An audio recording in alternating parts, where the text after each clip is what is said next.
Chapter 5: The Impact of Culture and Time on Business Ethics. Ethics is a construct of considerable significance to human beings. Some suggest ethics emerged to allow family and clans to cooperate in harsh environment. Others point to its use in governing trade and commerce, even simple bartering. Still others says ethical behavior is wired into the cognitive structure of the brain, explaining why we find codes of ethics and morality in texts as diverse as the Code of Hammurabi. Hammurabi is a Babylonian code of law nearly 4,000 years old. The Bible, the Napoleonic Code, the Analects of Confucius, all of which outline ways for people to live together in society. Whatever its origin, ethic has almost certainly existed throughout human time and varied with language, culture, history, and geography. This will be the focus of our discussion in Chapter 5, The Impact of Culture and Time on Business Ethics. In this chapter, we will discuss four topics. 5.1, the relationship between business ethics and culture. 5.2, business ethics over time. 5.3, the influence of geography and religion. 5.4, are the values central to business ethics universal? It has been said that English is the language of many, and for that reason has become the language of business, finance, trade, communication, and travel. As such, English carries with it the value and assumption of its native speakers around the world. But not all cultures share this assumption. Why? Because the sick leave or vacation leave of a British investment bank, for instance, may vary greatly from those of a shoe manufacturer in Laos. Because business and capitalism as conducted today have evolved primarily from European origins and profit are measured against Western standards like the US dollar. The challenge for business leaders everywhere is to draw out the value of local cultures and integrate the best of those into their management model. The opportunity for doing so are enormous given the growing impact of China, India, Russia, and Brazil in global commerce. The culture of this country will affect the dominant business model, possibly even defining new ethical standards. In 5.1, we will study about the relationship between business ethics and culture. Business encounter culture. To understand the influence of culture on business ethics, it is essential to understand the concept of enculturation and acculturation. In its most basic anthropological sense, enculturation refers to the process by which humans learn the rules, customs, skills, and values to participate in a society. In other words, no one is born with culture. All humans, regardless of their origin, have to learn what is considered appropriate behavior in their surrounding cultures. In short, when we say enculturation, it is the acquisition of any society norms and values, while acculturation refers to the cultural transmission and socialization process that stem from cultural exchange. The effect of this blending of culture appear in both the native culture and the host culture. For you to have a clear definition or understanding of enculturation, you can see on the table that is defining enculturation versus acculturation. Enculturation is the acquisition of one's own culture, while acculturation is the amalgamation of two cultures. Enculturation is an essential requirement for survival, while acculturation is not. Enculturation is the very first familiarization process to a particular culture, while acculturation is not the first but second or third familiarization to various cultures. Knowing the definition of enculturation and acculturation, this will help not only how to conduct business but also about how to live together in harmony. Two major conditions affect the relationship between business and culture. The first is that business is not culturally neutral. Today, it typically displays a mindset that is Western and primarily English-speaking and is reinforced by the enculturation process of Western nations, which tend to emphasize individualism and competition. In this tradition, business is defined as the exchange of goods and services in a dedicated market for the purpose of commerce and creating value for its owners and investors. Thus, business is not open-ended, but rather directed toward a specific goal and supported by beliefs about labor, ownership, property, and rights. Business people who work across culture, in effect, have entered the theater in the middle of the movie.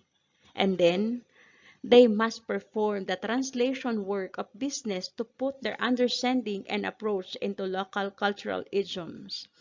One example of this is the fact that you might find sambal chili sauce in an Indonesian McDonald's in place of Heinz ketchup, but the restaurant nevertheless is a McDonald's. The second condition that affects the relationship between business and culture is more complex because it reflects an evolving view of business in which the purpose is not solely generating wealth but also balancing profitability and responsibility to the public interest and the planet. In this view, which has developed a result of political change and economic globalization, organizations comply with legal and economic regulation, but then go beyond them to effect social change and sometimes even social justice. As a result, local cultures are assuming a more aggressive role in defining the relationship with business prevalent in the regions. Balancing beliefs. In this lesson, we will discuss about balancing of the purpose of business as in profitability and social responsibility. What about the ethical dimension of a business in a developed country, engaging in commerce in an environment where corruption might be more rampant than at home? How can an organization remain true to its mission and what it believes about itself while honoring local customs and ethical standards? The question is significant because it goes to the heart of the organization's values, its operation, and its internal culture. What must be a business do to engage with local culture while still fulfilling its purpose, whether managers see that purpose as profitability, social responsibility, or a balance between the two? Most business organizations hold three kinds of beliefs about themselves. The first one is identifies the purpose of business itself. In the recent years, this purpose has come to be the creation not just of shareholder wealth, but also of economic or personal value for workers, communities, and investors. And the second belief is that belief defines the organization's mission, which encapsulates its purpose. Most organizations maintain some form of mission statement. For example, IBM. Although IBM did away with its formal mission statement in 2003, its underlying beliefs about itself have remained intact since its founding in 1911. Their beliefs are dedication to client success. They focus on the success and satisfactions of their clients. Number two, innovation that matters for IBM and the world. They are open for any innovations and for any changes for the goods of IBM as a whole and the whole world. And three, trust and personal responsibility in all relationships.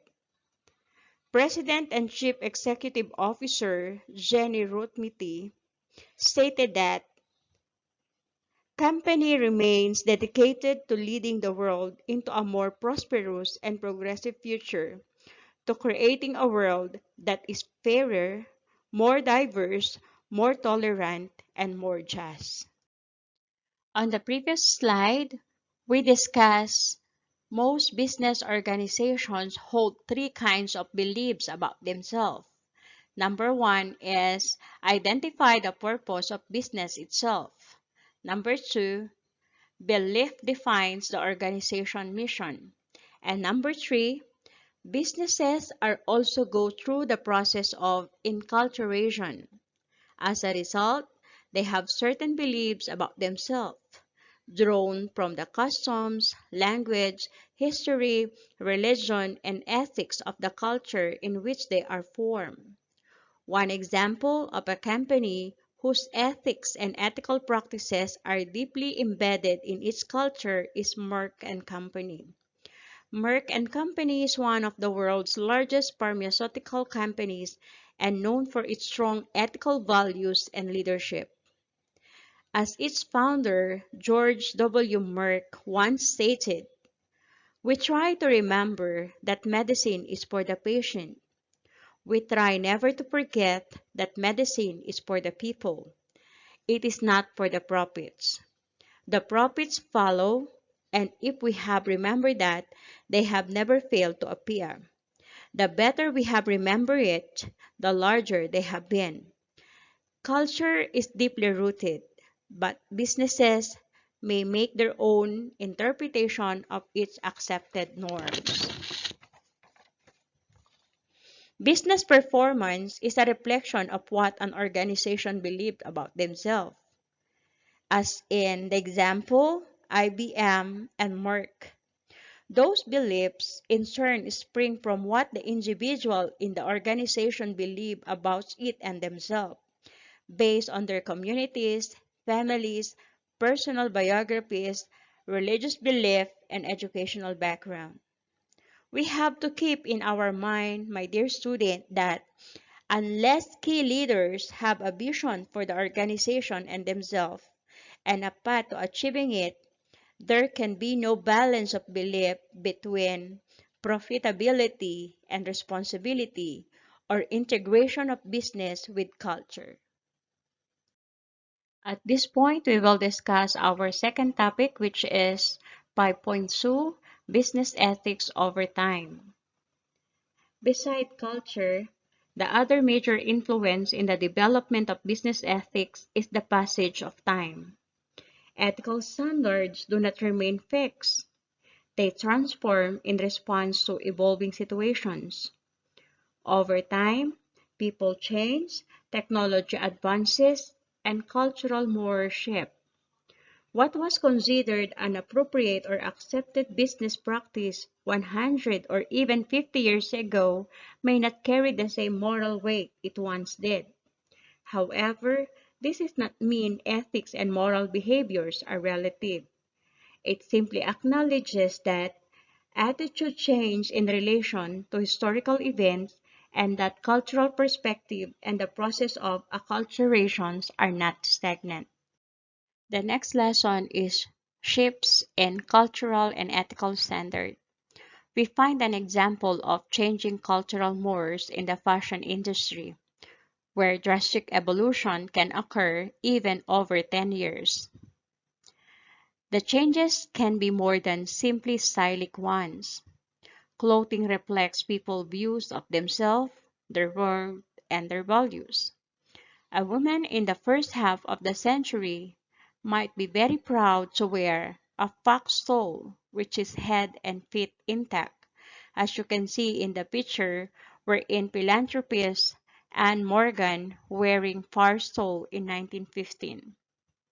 But today, many would consider that an ethical fox fuss, even as the use of fur remains common in the industry despite active campaign against it by organizations such as People for the Ethical Treatment of Animals. At the same time, cosmetic manufacturers also increasingly pledge not to test their products on animals, reflecting changing awareness of animal rights. Bias is built into human psyche and expressed through social structure. For this reason, we should avoid making snap judgment about past eras based on today's standard. The challenge, of course, is to know which values are situational. That is, although many values and ethics are relative and subjective, others are objectively true. We can hardly argue in favor of slavery, for example, no matter in which culture or historical era it was practiced. Of course, although some values strike us as a universal, the way in which they are interpreted and applied vary over time, so that what was once acceptable is no longer, or the reverse. Thus, we have to acknowledge that different era upheld different ethical standard, and that each of these standard has had an impact on our understanding of ethics today. But this realization raises some basic questions. Could be number one, what should we discard and what should be kept from the past? Second, on what basis should we make this decision? Third, is history cumulative, progressive onward, upward through time, or does it unfold in different and more complicated ways, sometimes circling back upon itself?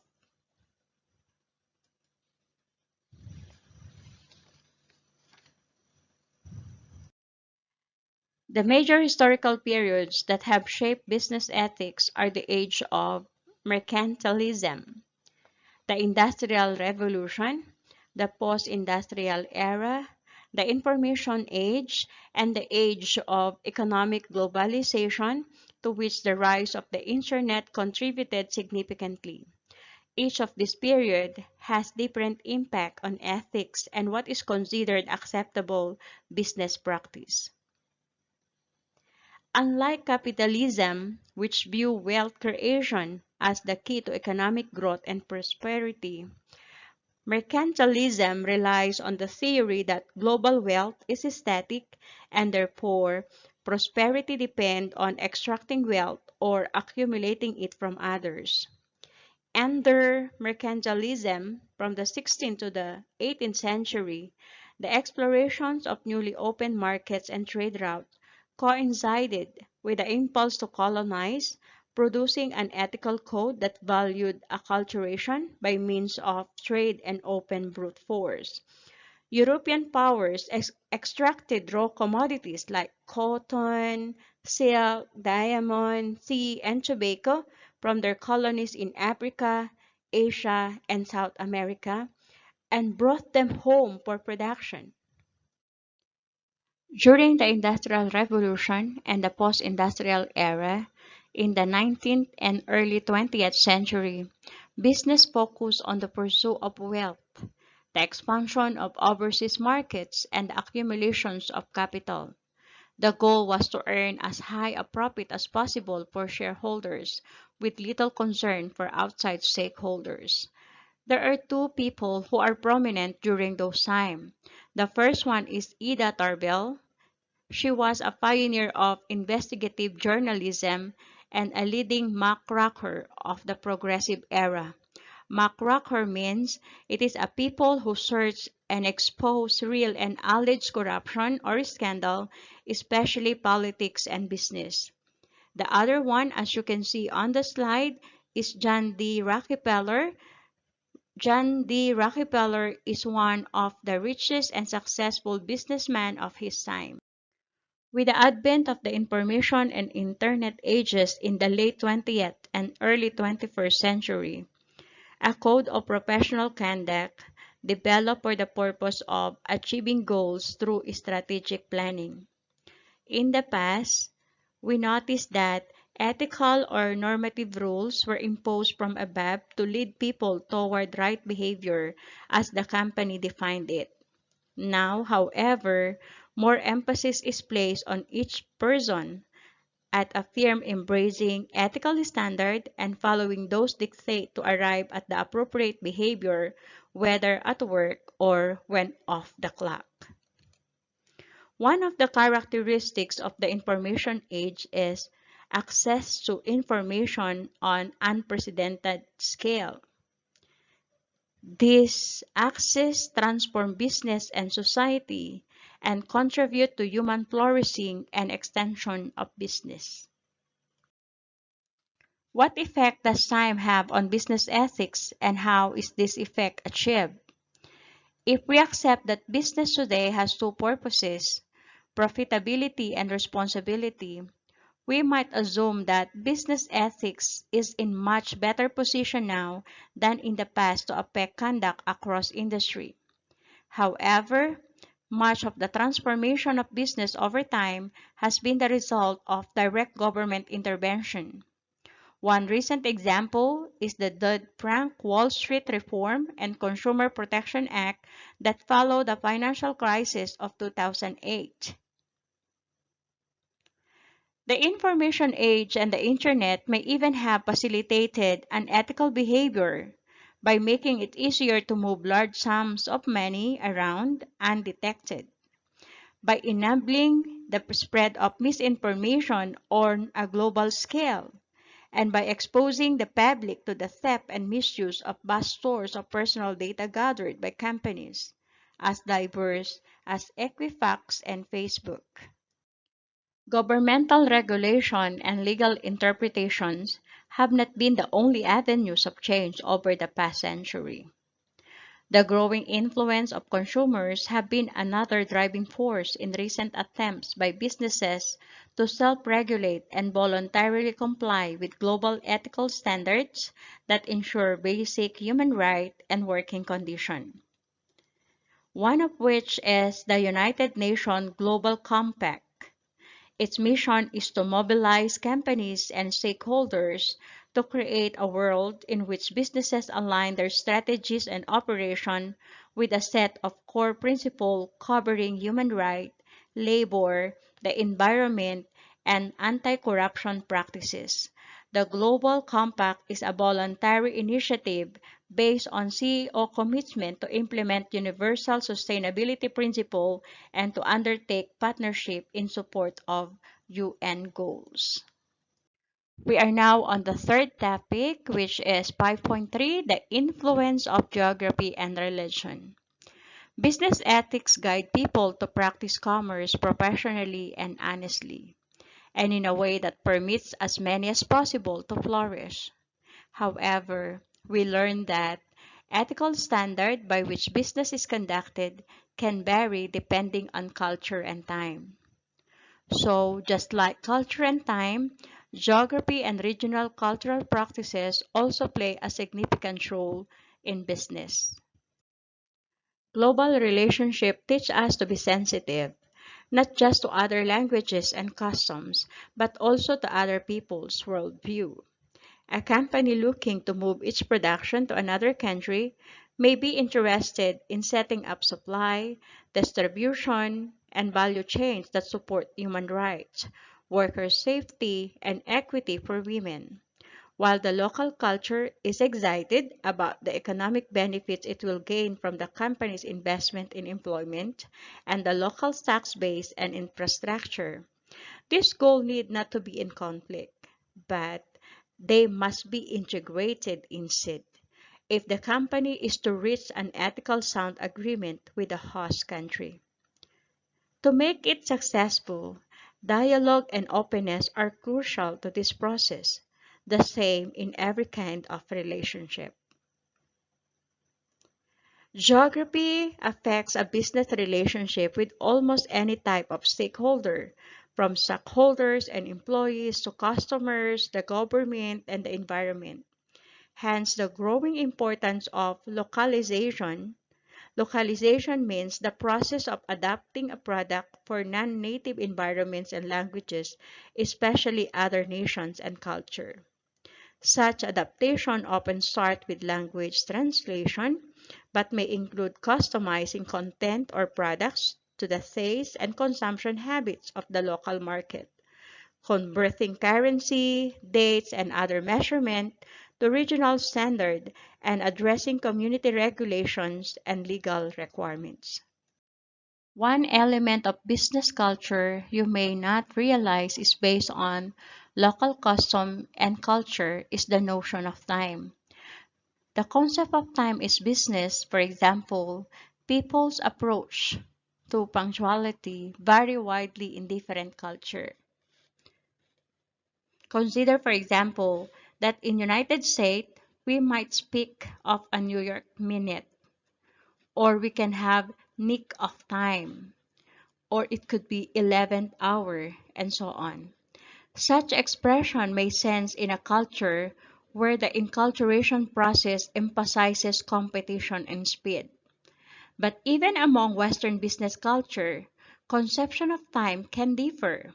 For example, the Italian subito and the German support both refer to something happening at once or straight away, but with different expectations about when the actions will take place. The nomadic inhabitants of North Africa known as Tuareg sit down to tea before discussing any business, and as a rule, the longer the time spent in preliminary conversation, the better, which is opposite to the Western attitude that time flies and time is money. Another thing is that Westerners doing business in some English-speaking African countries have learned that if they want something immediately, they have to say now, now, as now by itself does not convey the desired sense of immediacy.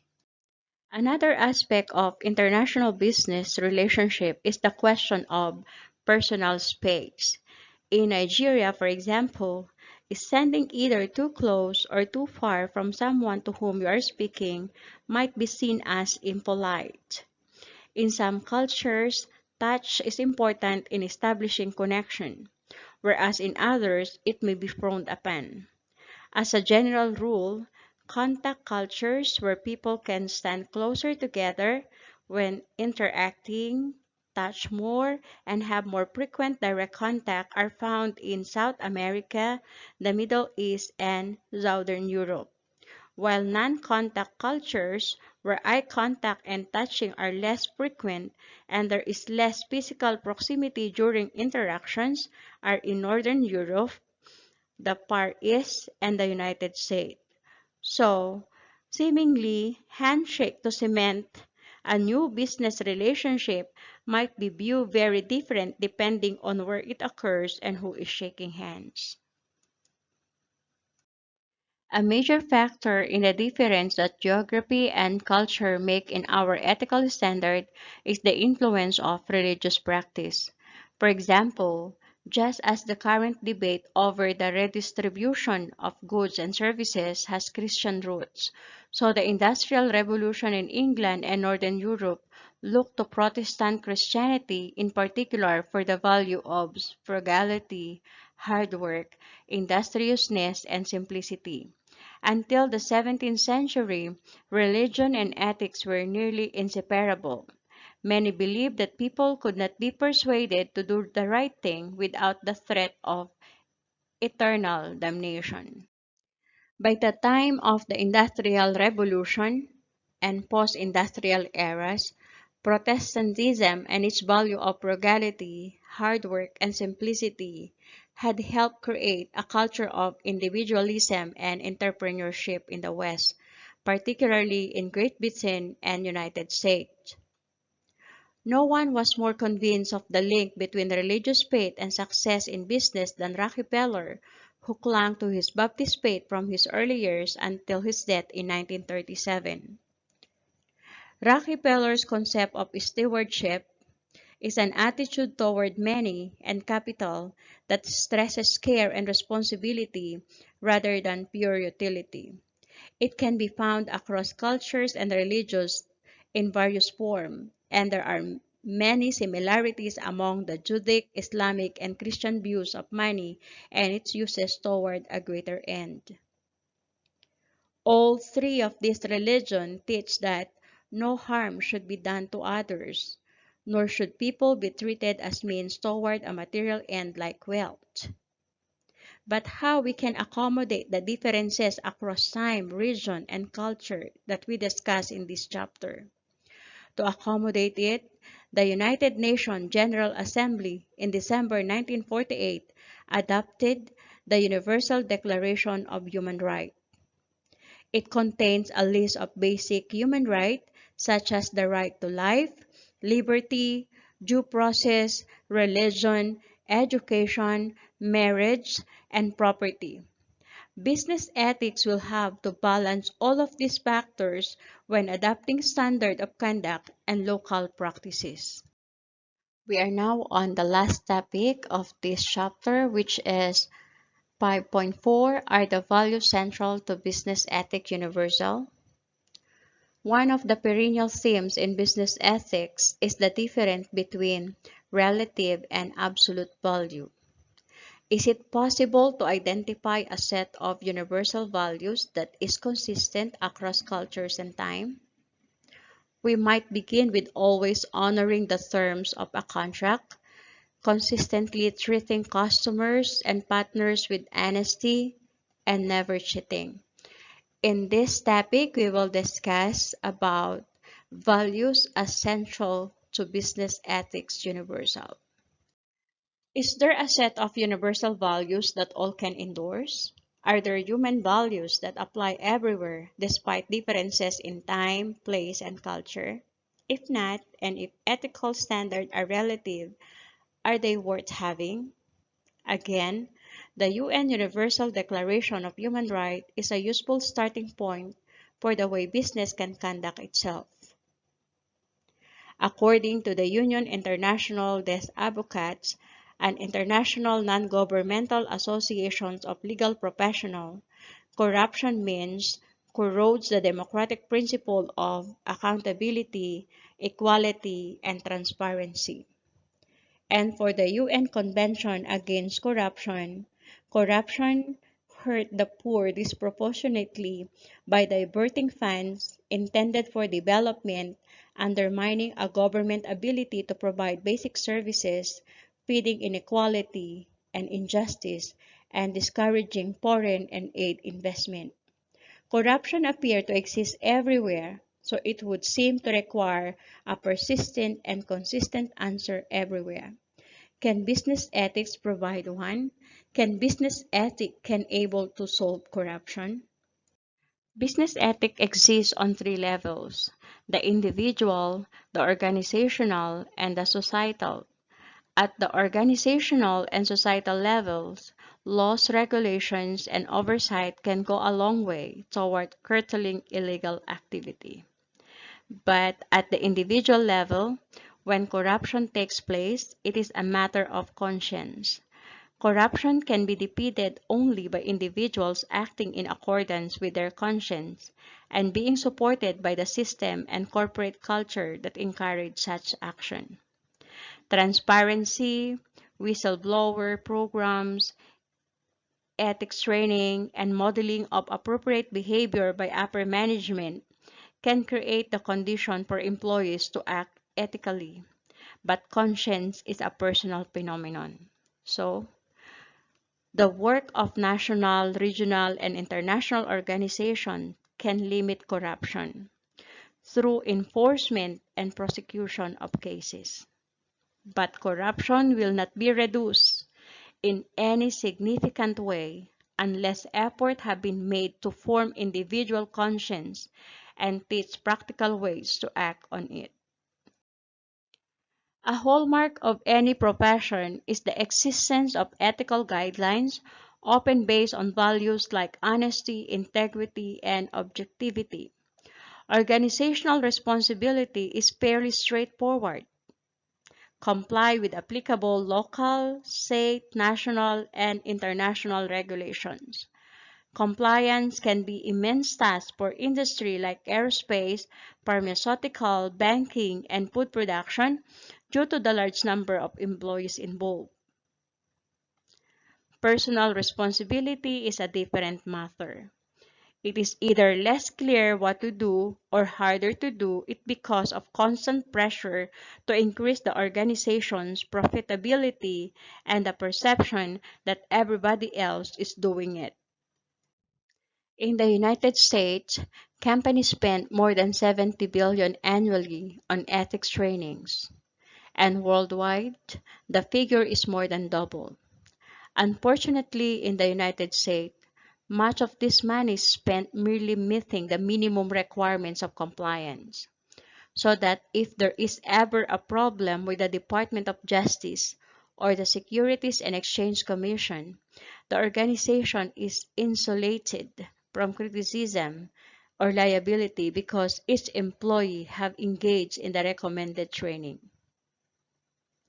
In addition to that, federal sentencing guidelines for felonies and serious misdemeanors now carry mandatory prison time for individual executives who are convicted.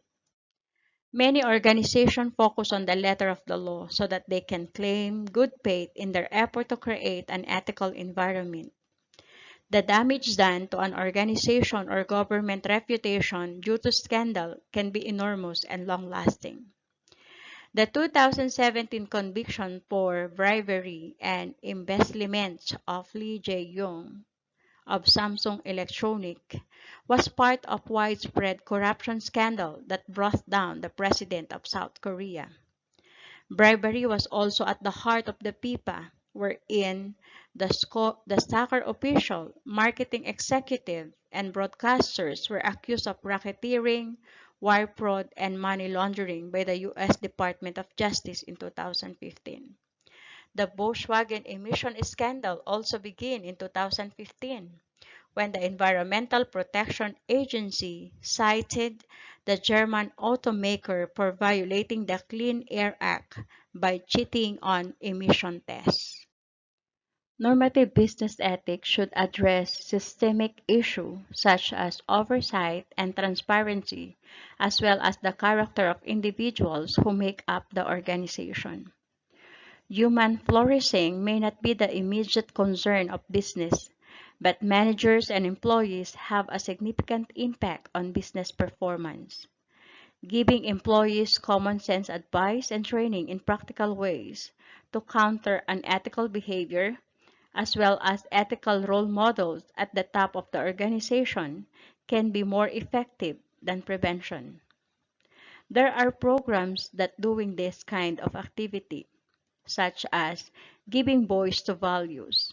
These programs are effective for their ability to help individuals act on their principle.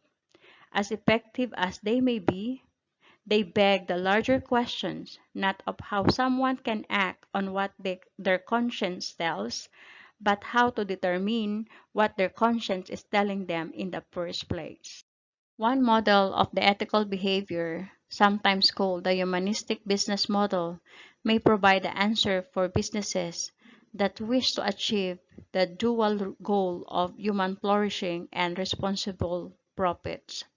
In this model, the organization focuses on employees as vital part of the operation and support them in their personal training, healthcare, education, family responsibilities, and even spiritual concern.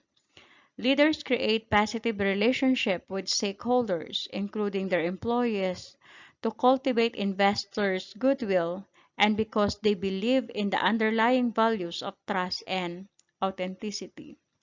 The influence of positive psychology is evident and there must commend in this kinder approach to the job management that makes an effort to establish sustainable human welfare.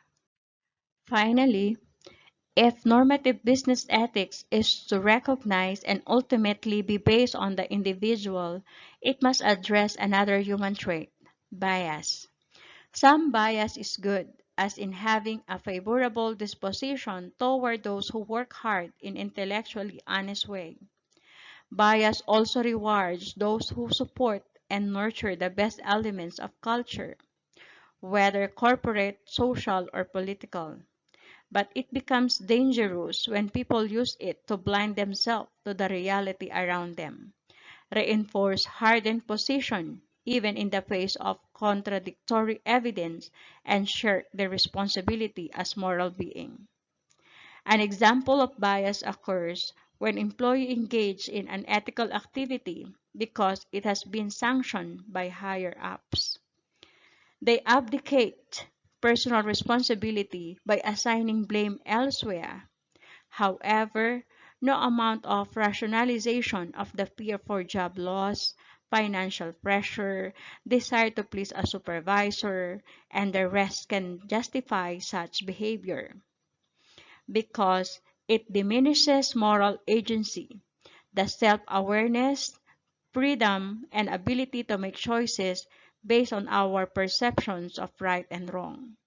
And such agency need to be the part of the heart of business ethics. After all, we cannot make a commitment to serve customers, develop leaders, and improve life for all stakeholders unless there is a freedom and moral agency, the necessary ingredients in establishing an attitude of concern, respect for oneself and for others, including all appropriate stakeholders.